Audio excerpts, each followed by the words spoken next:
How do Oh you think yeah. this is gonna go down? Should we just like get into it? I think we should just get into it. My early prediction for this match is I think that the Death Shadow deck has its work cut out for it. The Artifact deck can put a lot of pressure into play, and I was just thinking about it, but the Solemn Simulacrum itself is really scary to play against. Just as a The Simulacrum Synthesizer? yeah, the Y you got yeah, it. that card's terrifying. So I'm excited to see this Affinity deck in action. Looking at these opening hands, I'm not particularly thrilled with either of them. I'm not sure. I'm certainly not going to keep Hayne's hand, but I'm not sure about Andreas's opening either. Yeah, sometimes those cyclers really make you question, like, "Am I gonna just get a 5th land here? Am I gonna get some action? What's gonna happen?" Yeah, exactly. I mean, hand is definitely very close, but Andreas taking a mulligan down to 6, and looks like both players will start with 6 cards.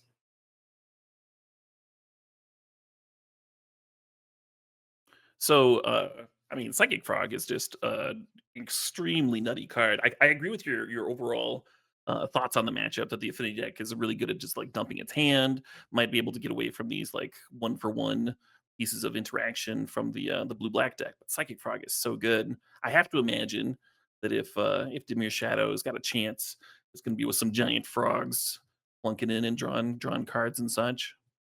Totally, and the Mockingbird being able to make even more frogs with flying is pretty cool. You don't need to exile 3 cards to make that work, but this Even more opener frogs. from Alex is definitely explosive, but it needs a little bit of help.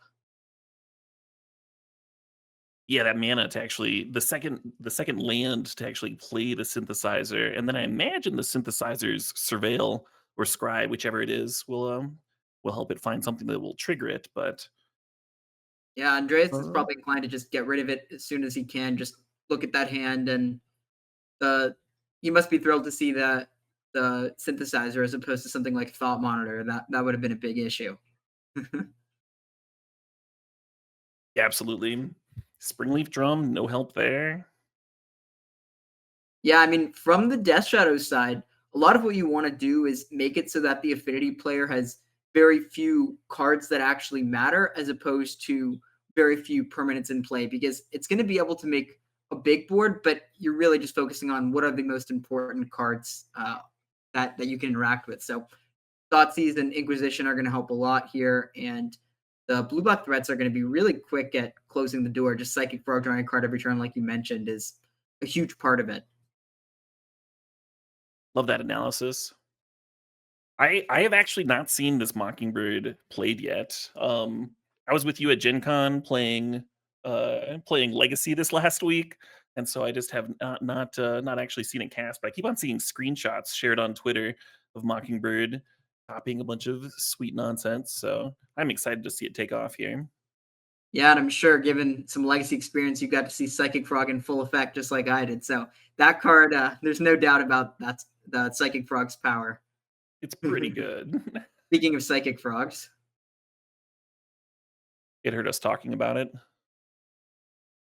I am kind of curious. Does Andreas want to just get rid of his graveyard and start piling through with a flyer, or is he willing to just discard some cards if Hayne wants to block and just say, I have a huge Psychic Frog, good luck blocking this in the future?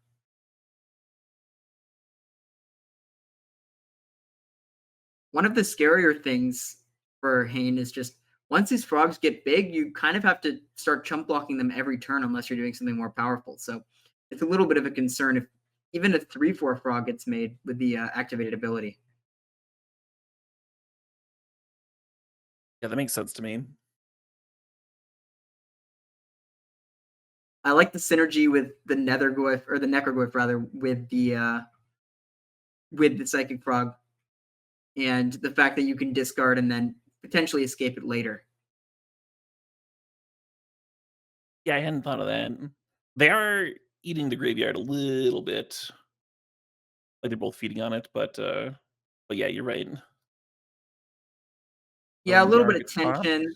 Sometimes maybe you'll get a free card that you can play with it, but Andres is happy to just play a flying frog. Now we get to see Mockingbird for the first time.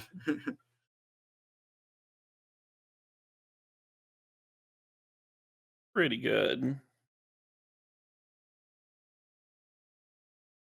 Sort of the issue from Affinity is, like I mentioned already, the card quality is not super high unless you get your thought monitors or your synthesizers in action. You really need cards that are these bangers that allow you to get a ton of value from them. Otherwise, you're just playing 0 mana 2/2s and 0 mana 1/1s, which are not all that impressive.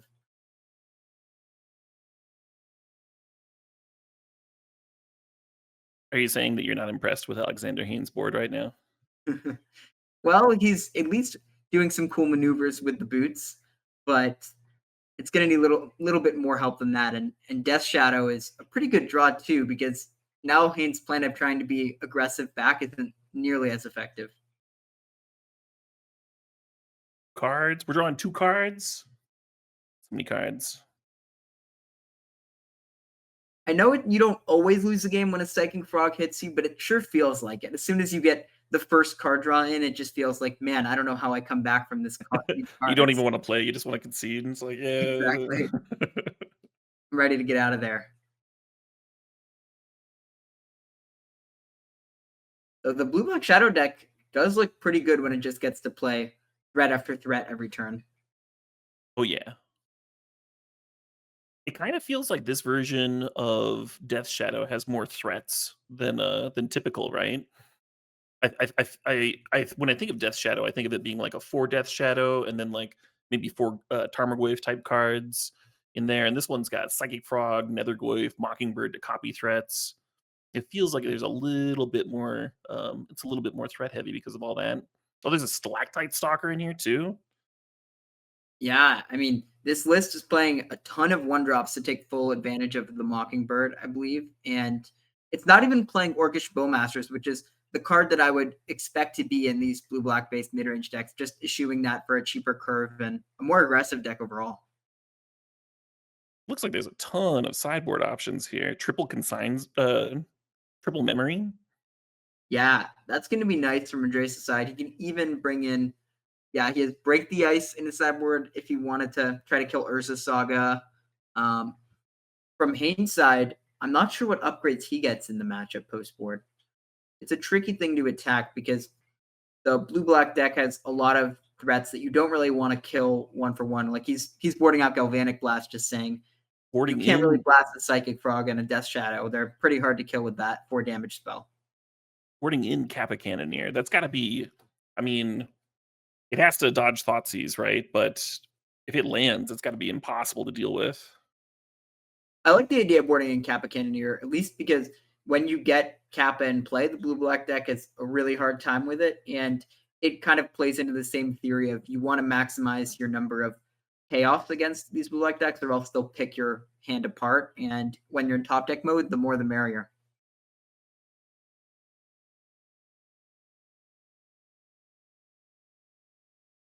Absolutely. Who do you like, post board? I still think I would give a slight advantage to the blue black shadow deck, but with Hayne being on the play and having a few additional threats, we will definitely see. I suspect that if Hayne can start chaining draw twos, that's going to be where his deck really hits its stride.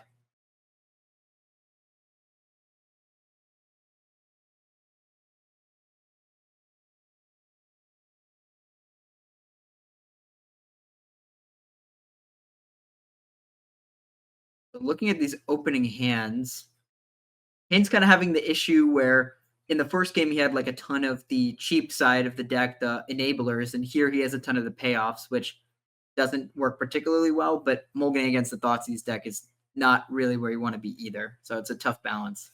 Agreed. Urza Saga is also really good at just being a pile of damage that avoids Thoughtseize and, consigned to memory. So, Yeah, I would certainly like to see that in my opener if I was, in Haynes' shoes. great point. The saga is really helpful here, except for the fact that Andreas boarded in the break the ice and has it in his opener. So that's the perfect answer for a saga. You can't Thoughtseize it, but you can definitely destroy it. Not Thoughtseizing turn 1, just passing. Interesting. Yeah, I almost wonder from Andreas' seat if he's thinking, I don't want to Thoughtseize here because there's a threat that I'm going to need to stern scolding or stubborn denial, and I can just be a little patient with the Thoughtseize and take the payoffs later. I mean, even a Frogmite, it's like I might as well just stop the artifact count and counter it. Yeah, it's not like Stern Scolding gets that much better. Well, I guess it can copy or counter a thought monitor potentially in the late game. Yeah, the real question that I'm thinking here is who's favored as we get to a later game stage where both players are top decking, because Hayne definitely has a lot of draw twos and cards that are going to let him get ahead, but Andreas has so many scary threats.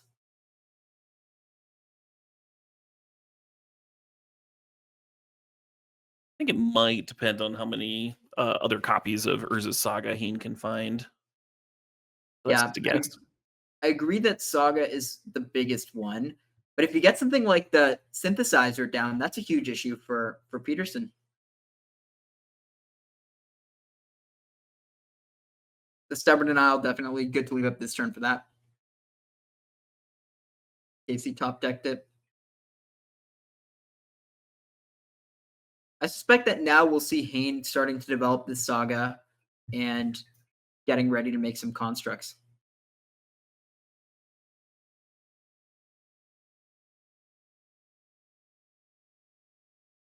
There's also a good argument for him to just play this Frogmere Enforcer as just a 2/2 Frogmite as opposed to waiting on it, because getting that artifact count up right now and allowing you to put on even a little bit of pressure has some value. Yeah, the early game chip damage is so hard to evaluate versus a Death Shadow deck because sometimes you're just turning on their shadows and making their deck faster. Yeah, you almost forget that Petersen is playing Death Shadow. Just looking at this hand, it feels like blue-black control.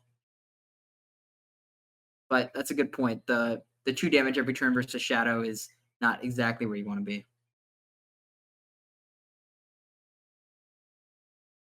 And this is the downside of having a ton of Stubborn Owls in your deck. Sometimes they are not actually counter spells if you don't have the threat to go with them. Conditional Force Spike. Well, I would still copy a synthesizer off the or counter a synthesizer off the top here. Yeah, I'm a fan of just shocking with the Sink into Stupor. It looks like if you draw Shadow, you're going to really have wanted to shock anyways to make sure you can get it to a 4/4.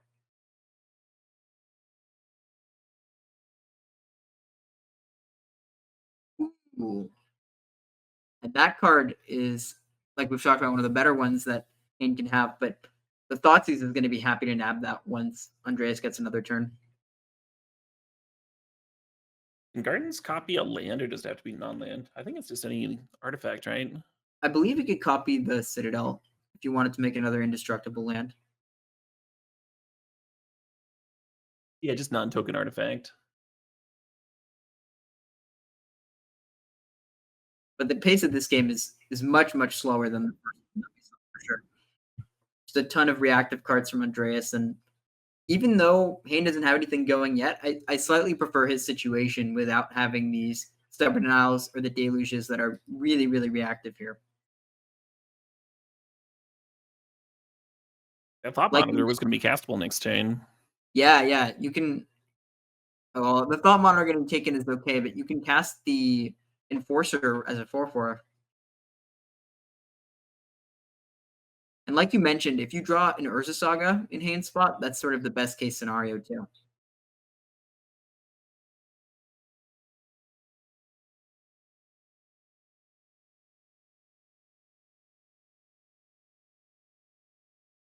We Hayne are going to see created this. another Citadel. Ooh.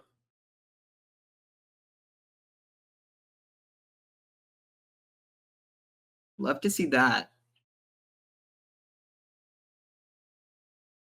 Ooh, are we gonna see Stubborn Denial hitting this Thoughtcast now? Oh no. Oh my god. Oh Oh no. no. And of What a course, disaster. Hayne doesn't have our benefit of seeing both hands, of course.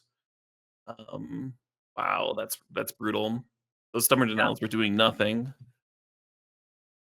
Stubborn Denial, they'll just negate.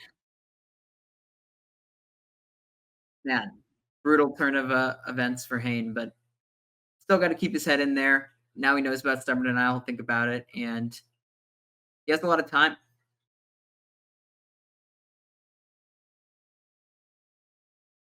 Who will Also, draw a very threat first? life. Like he actually doesn't have much counterplay if Hayne just draws a 2/2 and starts beating him down. Can Mockingbird copy your opponent's things? It can. I want to see the Mockingbird copying Memmonite.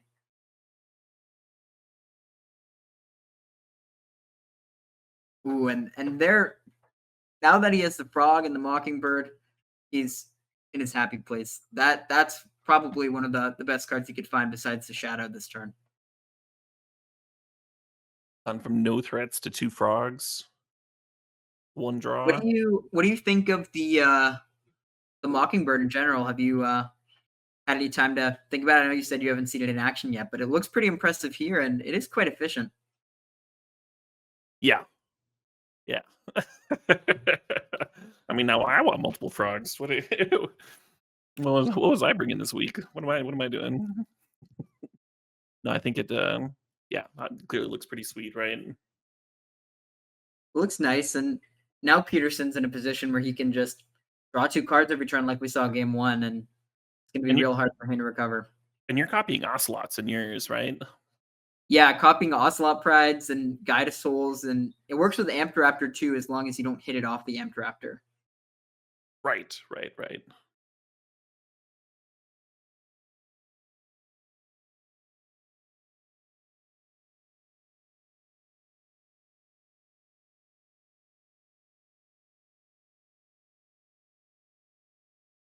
Yeah, I it think a does lot of this. seem. Oh, no, Go what ahead. were you saying? Go ahead, Caleb. Oh, I was just gonna say, I think a lot of this game came down to Alexander's draw spells not resolving, right? The thought monitors getting thought seized, the thought cast eating a stubborn denial. Yeah, that's sort of the unfortunate part of the affinity deck. It really needs to get those draw spells to resolve, and when it does get them going, it really does its thing hard. But if your deck isn't drawing, 2 cards like multiple times in a given game, it's really hard for Hayne to be able to keep up with the efficiency of Andreas's shadow deck. There were a lot of turns in there where Andreas just didn't have a threat. Once he turned a corner, it was very, very difficult. Like the first frog came down, and at that point, I don't really know what Hayne could do because he's drawing 2 cards a turn. His stubborn denial is at this point live, and it's tricky. I think we'd But have to see like a long chain of thought monitors. yeah, a long chain of thought monitors would be exactly what he would need. But it does look increasingly likely that I'm going to face off against the rematch versus Andreas and uh, put the energy back to the test. And you get to choose. You get to choose for this third match, huh? I won't. Yeah, I'm not I won't. sure what I should choose. Yeah, I'm not gonna make you decide right now or anything. Do you have any idea what Andreas is gonna choose? I'm going to take a guess that he's going to choose the shadow deck. That's my prediction. It makes But sense to default to the deck that you won with. It just like feels better. yeah, I think the shadow deck is pretty well situated against energy in general, though the energy deck is still powerful enough that it's hard to say. And I'm personally thinking that I'm probably going to play the Mardu energy deck as I really like playing Thoughtseize, and I made a little oopsie. I played Gigantha in the Jeskai deck, but I cannot play it because I have Ranger Captains in that deck, so little mistake there. I did not realize that until I went to sideboarding. I've made that mistake before with like Chalice of the Void. Just very easy to mess up until you actually play a match or two.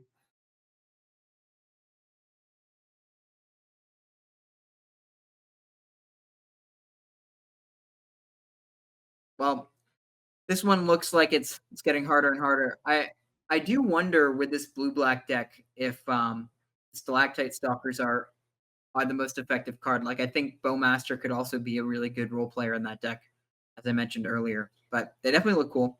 Yeah, and you were saying that uh, the stalkers are probably like one more thing to like that's just very efficient to copy with Mockingbird, but it's not like multiple orcs are bad either. Totally.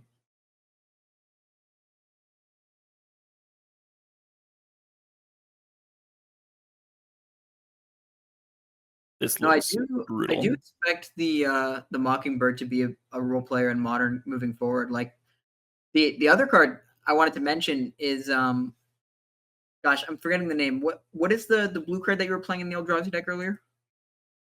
Oh my god. Right, that card that I totally know the name of. Portent of Calamity. The Portent of Calamity looked super sick, and just reading that card, it's so much more powerful than I initially realized. Yeah, I was glad that I actually got to play an Emrakul off of it. It was like my first time playing with it, and the first time I saw it spoiled, I was like, "Oh man, I want to play an Emrakul off this so bad." And then my first match playing with the card, I got to do the thing. I was like, "Yeah." I don't know how often. I haven't like done the math. I've looked at like some other people's logs for doing the math, but they're like running numbers and not taking into account cards that are also like multiple things, right? That like changes some of the math there, and if you're playing a deck with like a lot of acceleration, sometimes you can have the XP be kind of big in the late game, and sometimes in the early game you don't mind destroying a few cards, and that's the match. Summer Denial hitting that last Thoughtseized